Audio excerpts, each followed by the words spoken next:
Hi everyone, I'm Christine and welcome back to my channel. For today's video ay tuturuan ko po kayo kung paano gumawa ng Yakult Leche Flan. So tara, umpisahan na po natin.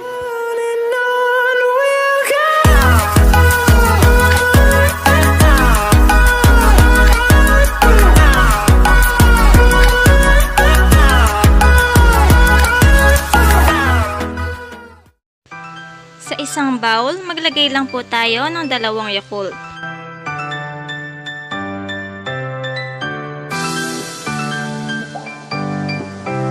1 teaspoon ng vanilla essence. Pwede rin po kayong gumamit ng katas ng kalamansi.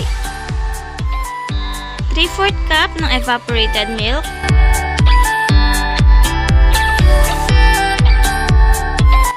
3/4 cup ng condensed milk.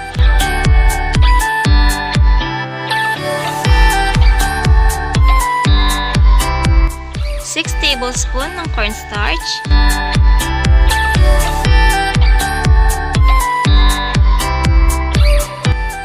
I-mix lang po natin hanggang magsama-sama na lahat ng mga sangkap.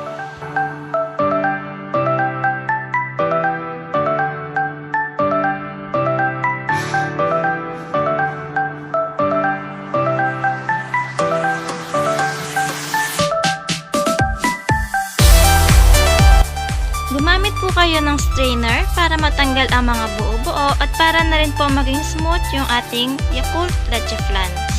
At sa mga bago pa lang po sa aking channel, please huwag niyong kakalimutan na mag-subscribe at pindutin ang bell para ma-notify po kayo every time na may bago tayong mga recipe. Pwede rin po kayong bumisita sa YouTube account ni Ate Rian Nicolas Bondok. Meron po siyang mga posts na masustansya, masarap at suwak na suwak sa bulsa. Maraming salamat po! Para naman po sa ating caramel, gagamit tayo ng 4 tablespoon ng brown or washed sugar. 2 tablespoon water. Iluto lang po natin over low heat hanggang maging syrup o malusaw na lahat ng asukal.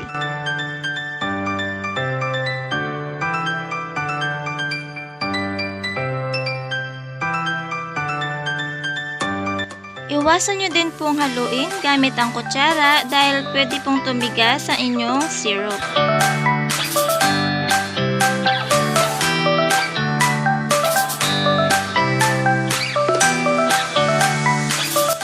Ilipat ang kalahati ng caramelized sugar sa isa pang lyanera. Sa mga naghahanap po ng kumpletong sangkap, meron po sa dulo ng video at meron din po sa description box below.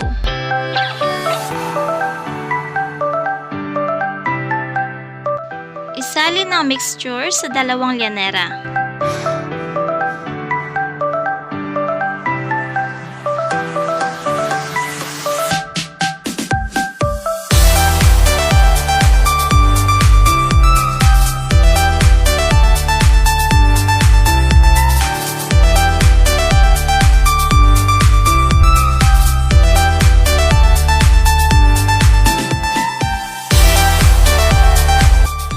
Cover lang po natin ng foil yung ating lyanera para hindi matuluan ng tubig.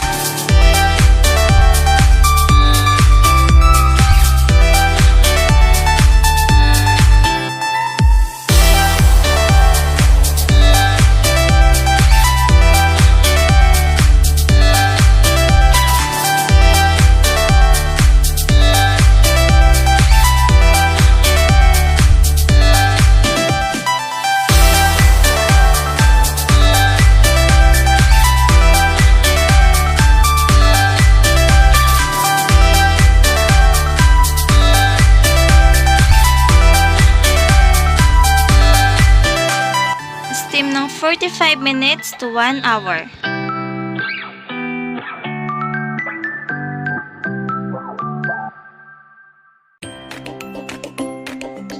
Kung mapapansin nyo po na malambot pa ang inyong Yakult Leche Flan, huwag po kayong mag-alala. Ang dapat nyo lang pong gawin ay hayaang lumambig muna po ng tuluyan ang inyong Leche Flan bago ilipat sa plato.